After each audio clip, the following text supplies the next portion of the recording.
Assalamualaikum warahmatullahi wabarakatuh. Apa kabar kalian semuanya? Semoga selalu diberikan kesehatan, keselamatan, dan rezeki yang melimpah.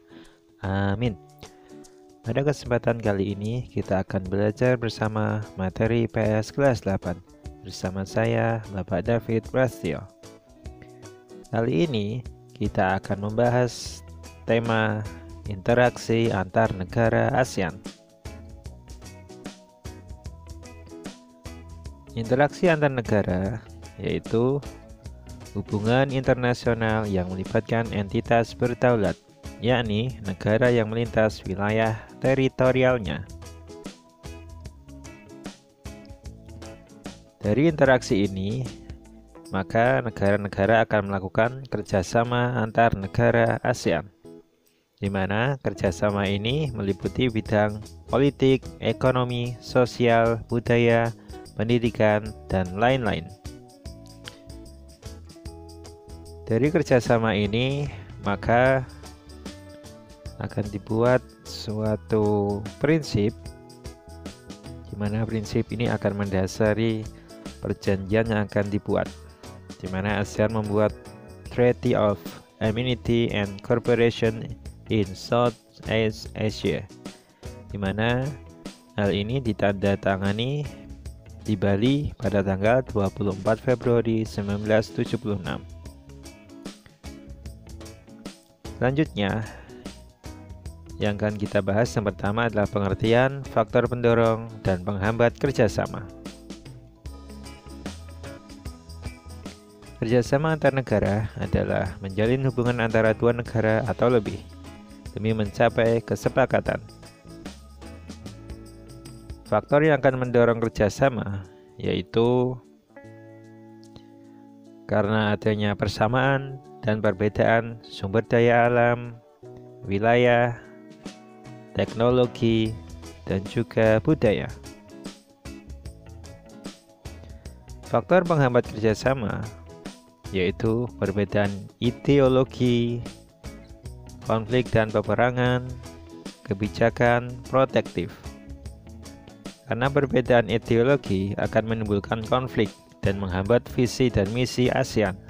Sedangkan konflik dan peperangan mengakibatkan negara itu tidak kondusif dan sulit untuk bekerja sama.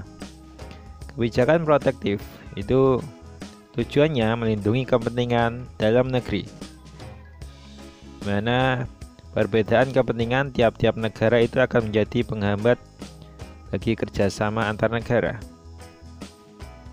Perbedaan kepentingan dapat menghambat kerjasama yang harmonis. Selanjutnya, bentuk-bentuk kerjasama, sosial, politik, budaya, pendidikan, dan perkembangannya.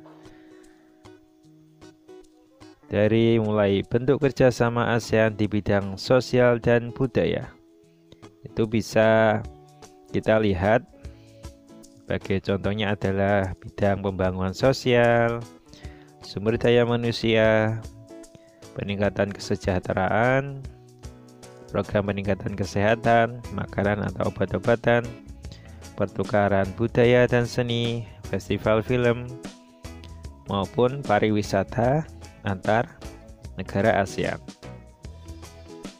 Dan penyelenggaraan pesta olahraga 2 tahun sekali yang kita kenal dengan SEA Games.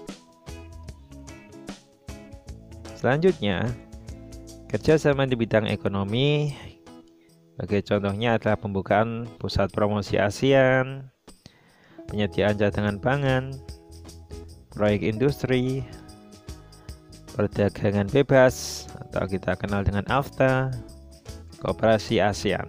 Nah, kemudian kerjasama di bidang politik dan keamanan, mulai dari Deklarasi Kawasan Damai, Bebas dan Netral atau SOFAN,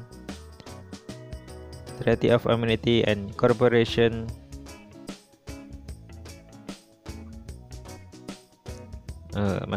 Treaty of Amity and Cooperation in Southeast Asia yang sudah kita bahas di depan tadi, dan juga zona bebas nuklir, dan juga Komunitas Keamanan ASEAN. Selanjutnya, di bidang pendidikan, kerjasamanya mulai dari ICT, terus kemudian beasiswa pendidikan antar negara ASEAN, olimpiade pendidikan, dan juga pertukaran pelajar, maupun kerjasama antar universitas. Selanjutnya, pengaruh kerjasama bidang ekonomi, sosial, politik, budaya, dan pendidikan terhadap kehidupan di ASEAN. Mulai dari bidang ekonomi, sosial, budaya. Bidang ekonomi ini pengaruhnya bisa kita lihat di AFTA maupun MEA, sehingga nanti akan berpengaruh juga terhadap ekspor dan impor juga. Terus bidang sosial kita bisa tarik contohnya pada 2015 imigran Myanmar itu menyebar ke wilayah-wilayah negara tetangga Myanmar, Indonesia, Thailand, sehingga ini akan menimbulkan dinamika jumlah penduduk.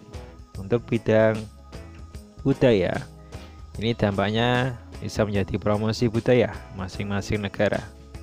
Ini adalah kesempatan yang bagus untuk mempromosikan budaya masing-masing negara. Untuk politiknya, bidang politik ini kerjasama antar kota di ASEAN akan mudah terjalin.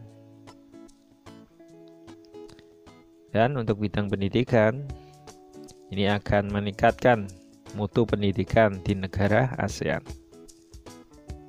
Selanjutnya, upaya-upaya meningkatkan kerjasama di antara negara-negara ASEAN,